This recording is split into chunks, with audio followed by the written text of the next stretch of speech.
Барлықтарыңызға қайырлы күн, қалдарыңыз қалай? Мен көп уақыттан бері қайта оралдым. Ендігі үзбей каналдағы рецептерді салып отырамын. Мен қалада болғандықтан осы, яғни локациялар өзгереді. Бірде былай өзгертіп жүретін боламын. Сондықтан бастысы рецептің дұрыс болуы және де толық түсінікті болуы. Ендеше бүгінгі бізде каналда шығатын рецепт ол бананды пирог. 5 минуттың ішінде жасап, яғни тестісін жасап, сіз оны бір 20-25 минут аралығында пісіріп, қонаққа ұсына аласыз.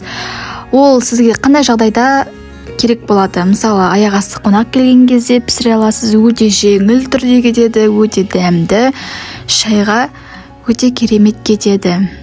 Құрамына оның жұмыртқа, қант, ванилин, тұз және ұн, сары май, банан керек болады. Және қопсытқыш керек болады. Алдымен жұмыртқа мен қантты миксермен былғап аламыз. Яғни араластырамыз жақсылап. Араластырмас бұрын, яғни қантты салған кезде ванилин, тұзды барлығын салып жібереміз. Ал қопсытқышты ол ұнды салған кезде бірге араластырып салатын боламыз.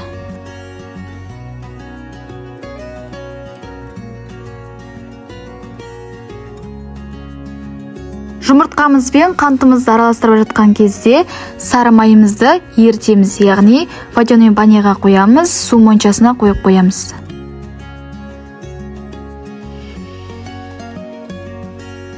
Сары майымыз еріді, енді оны араластырамыз.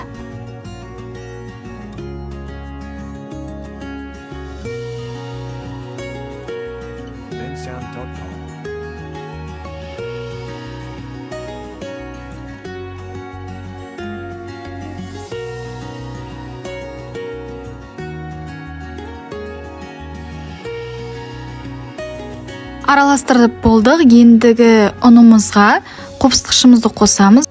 Қопсытқыш менде весовой сатып алынған, яғни өлшеп өзіме керекті мөлшерде сатып алғанмын. Сіздерге үнемі айтатыным осы: сіздер дүкеннен, магазиннен қарапайым 15 грамдық, 50 грамдық разрыхлитель, яғни қопсытқышты алмауларыңыз керек. Себебі бұл сіздің тестіңіздің көтерілмеуіне себепші болады. Енді бізге миксер қажет емес. Миксерді алып, ұнымыз бен қопсытқышымызды араластырып, оны сүзгіден аздан араластырып отырамыз. Яғни оны миксер секілді венчикпен араластырамыз. Немесе шанышқымен де араластыра берсеңіз болады.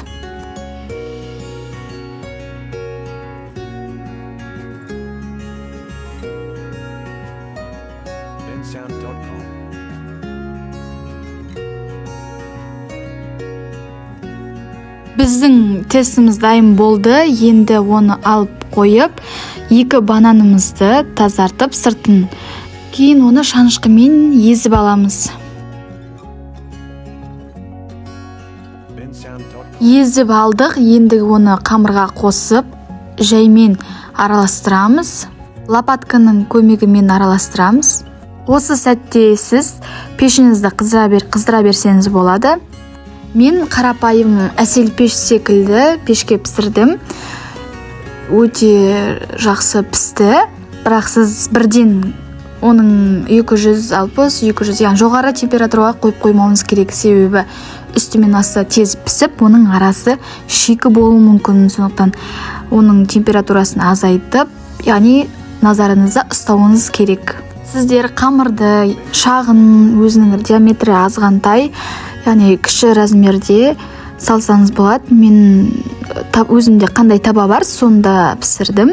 Сіз кіші диаметрде табаға пісіретін болсаңыз, онда сіздің пирогыңыздың размері үлкендеу болады. Ал жалпақтау, яғни үлкен табаға пісіретін болсаңыз, онда сіздің размеріңіз пирогыңыздың кішілеу болады.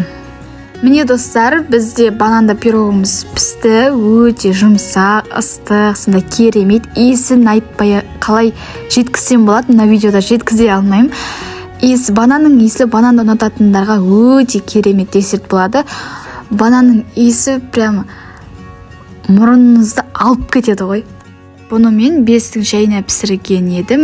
Бұл шаймен өте жақсы кетті, дәмді әрі әдемі шықты. Ендеше достар, сіздерге кеңес беремін. Пісіруге өте дәмді шықты. Мен сіздерге өте шықпайтын рецепттерді ұсынбаймын мүлде. Өзімнің сараптауымнан өткен, бірінші өзім пісіріп қараймын. Жақсы ма, ұнай ма, халыққа өтімді бола ма деген секілді. Сондықтан менің арнама жазылуды ұмытпаңыздар. Мен сіздерге әрдайым жақсы рецепттерді ұсынатын боламын.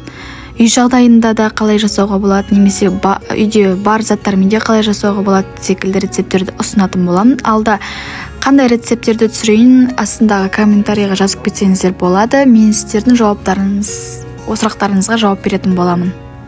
Ендеше көптен бері видео салынбағандықтан, менде просмотр саны аз болғандықтан, маған лайк басып, комментарий қалдыруларыңызды өтінемін және сіздерден қолдау күтетін боламын.